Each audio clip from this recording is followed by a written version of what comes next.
are joined now by the congressman who gave the Democratic response last night, Joe Kennedy of Massachusetts. Congressman, thanks for joining us this morning. Honored to be with you. Thank you. Watching you and the president last night, it seemed like you were speaking to two very different countries. Any common ground? I think absolutely common ground. And look, I think part of what I was trying to articulate last night was that there's a whole wide series of issues and values that unite Americans that the second half of my speech was trying to target. Let's focus on that idea, those values, that vision. And that's a core that runs through all Americans. That's not a Democrat or Republican idea. So what's your pitch to everyone out there who says, the president's got a point. The economy's healthy. It's very, very strong. My 401k is doing pretty well, and I'm going to start feeling a tax cut next month. Clearly, you're not going to be able to deny the fact that the stock market's gone up under President Trump, and obviously, I think that's a good thing.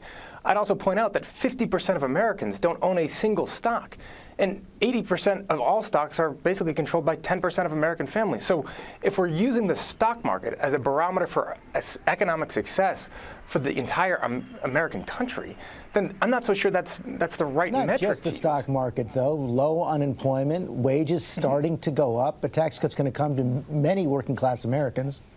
This tax cut, some parts of that tax cut are going to come to many working class Americans, perhaps.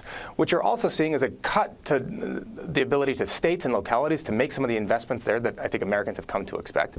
And you're seeing a massive increase in our debt, which is going to, potentially lead to massive cuts to our social safety net, including, remember, we spent much of the past year trying to destroy Medicaid, which is another bedrock fundamental program that many Americans depend on in order to get health care. So press pause, understand that we are at a time of robust economic growth, fine, but let's try to find a way to make sure that we leverage that for the benefit of all Americans and not just wholly weighted towards those at the top.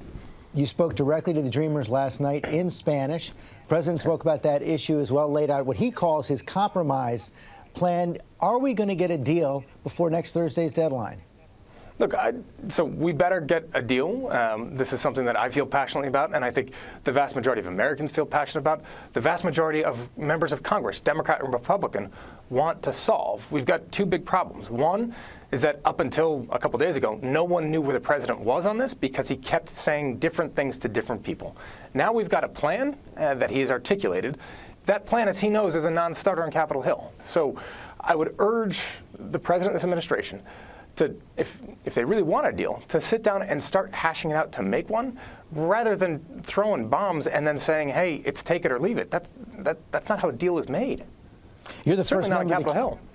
You're the first member of the Kennedy family to give a live response to the State of the Union. How did it feel? That I didn't know. Look, I had fun last night. It was an extraordinary honor for me. It was a privilege to be able to do it, and particularly to be in a community like Fall River, at a school like Diamond, with the students there that are, it's a pretty special place. So I was honored to be there and hope that it's a message that will resonate. It is a special place, the city where I was born. One final question. You couldn't completely escape the curse of the State of the Union response. Twitter had a field day with your shiny lips. So did you bring your chapstick this morning? I, oddly enough, decided to go a little bit light on the chapstick this morning. More on the coffee, light on the chapstick, which is probably a wise choice. Congressman, thanks for joining us this morning. George, thank you. Hi, everyone. George Stephanopoulos here. Thanks for checking out the ABC News YouTube channel. If you'd like to get more videos, show highlights, and watch live event coverage, click on the right over here to subscribe to our channel. And don't forget to download the ABC News app for breaking news alerts. Thanks for watching.